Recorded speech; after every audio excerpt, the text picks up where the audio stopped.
এক লোক কাবার চারদিকে কাঁদতে কাঁদতে বেহুশ, ইয়া রাব ইয়া রাব ইয়া রাব বলে বলে কাঁদতেছে। সাহাবারা দেখে বলল, সর্বনাশ, আজকের দিনের সব সওয়াব তো এই লোক নিয়ে যাবে। দোয়া কবুলের সব চাইতে বড় শর্ত হলো হালাল ইনকাম, ঠিক কি না? হালাল উপার্জন ছাড়া যদি দোয়া করেন কবুল হবে? হারাম কিছু খেয়ে যদি আপনার দেহটারে বর্ধনশীল করেন, এই দেহ জান্নাতে ঢুকবে? লা ইয়াদখুলুল জান্নাতা জাসাদুন গুযিয়া বিল হারাম, হারাম দিয়ে বর্ধিষ্ণু যে দেহ, এই দেহ কোনোদিন আল্লাহর জান্নাতে ঢুকবে না। চিল্লায় বলেন ঠিক কি না? ইন্নাল্লাহা তাইয়্যিব লা ইয়াকবালু ইল্লা তাইয়্যিবা, আল্লাহ পবিত্র, আল্লাহ পবিত্র ছাড়া কোনো কিছু গ্রহণ করে না। এক লোক কাবার চারদিকে কাঁদতে কাঁদতে বেহুশ, ইয়া রাব ইয়া রাব ইয়া রাব বলে বলে কাঁদতেছে। সাহাবারা দেখে বলল, সর্বনাশ, আজকের দিনের সব সওয়াব তো এই লোক নিয়ে যাবে।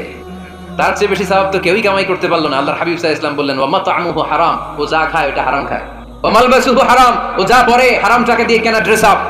ওয়া গুযিয়া বিল হারাম, ওর দেহটা বড় হয়েছে, বর্ধিষ্ণু হয়েছে হারাম খেয়ে। ফা আন্না ইউস্তাজাবু লাহু, কেন আল্লাহ তার দোয়া কবুল করবে? কঠিন কালো তার দোয়া আল্লাহর আরশে পৌঁছবে না। চিল্লায় বলেন ঠিক কি না? এজন্য দোয়া যদি আল্লাহর কাছে মাকবুল করতে চান, আপনার দোয়া যদি আল্লাহর আরশ পর্যন্ত পৌঁছাতে চান, হালাল খাওয়ার দরকার আছে না নাই? দুই রাস্তা, হালাল চলে গেছে এইদিকে, হারাম গেছে এইদিকে। সো আমরা যাবো কোন দিকে? ডান দিকে। হালাল খুব বরকতময়, হালালে বরকত বেশি, হারামে বরকত নাই। বিশ্বাস করেন? 1 কোটি টাকা ইনকাম মাসে। কয় কোটি? কোটি টাকা ইনকাম তার, কিন্তু দেখা যায় মাসে একটা হসপিটাল বিল পরিশোধ করতে তার চলে যায় 50 লাখ টাকা। আছে না নাই? ওয়াইফের ক্যান্সার, যার নেই কোনো অ্যান্সার। ছেলে ইয়াবা খায়, ওরে দেয়া লাগে 20 লাখ। বাড়ি ভাড়া, খাওয়া দাওয়া ইত্যাদি খরচ শেষে দেখা যায় মাস শেষে আরো 20 লাখ ঋণের মধ্যে পড়ে আছে। আছে না নাই? কিন্তু মাসে ইনকাম ছিল কত? 1 কোটি। কিন্তু মাস শেষে দেখা যায় 20 লক্ষ টাকা ঋণের বোঝায় চাপা পড়ে আছে। আর রিকশাওয়ালা, ওর বেতন নাই, যা পারে ইনকাম করে প্রতিদিন।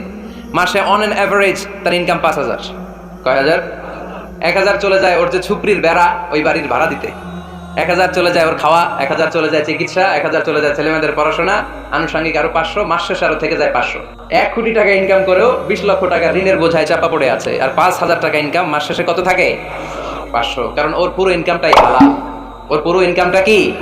আর হালালে বরকত ঢুকাই দিছে কে? হারামে কোনো বরকত আছে?